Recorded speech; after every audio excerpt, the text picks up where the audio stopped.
రాష్ట్రంలో రాజకీయాలు ఎండ వేడిమితో పోటీ పడుతున్నాయి. టెంపరేచర్తో పోటీ పడుతూ హీట్ పుట్టిస్తున్నాయి. ఎప్పుడు ఏ కీలక పరిణామం చోటు చేసుకుంటుందో తెలియని పరిస్థితి. ఇలాంటి పరిస్థితుల్లో ప్రజారాజ్యం పార్టీ అధినేత కాంగ్రెస్ కొత్త నేత చిరంజీవి ఏం చేస్తున్నారు? అసలు ఆయన ఎక్కడున్నారు?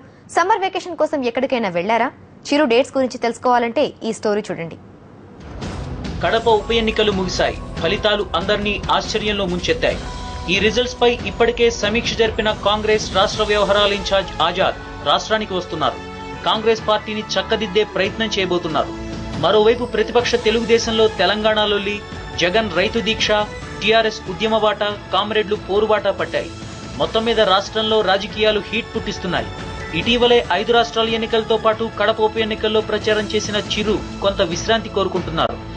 ఎండవేడిమితో పాటు పొలిటికల్ హీట్ నుంచి తప్పించుకుని కుటుంబంతో కలిసి కర్ణాటక చిత్రదుర్గానికి వెళ్లిపోయారు. ఓ 5 రోజుల పాటు ఎవరూ డిస్టర్బ్ చేయవద్దని చెప్పి మరీ వెళ్లిపోయారు.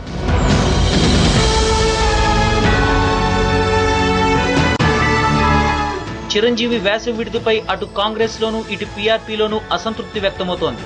రాష్ట్రంలో రాజకీయ సమీకరణాలు వేగంగా మారుతున్న ఈ తరుణంలో ఇలా సమ్మర్ టూర్లకు వెళ్లడంపై పీఆర్పీ కార్యకర్తల్లో నిరసన వ్యక్తమవుతోంది.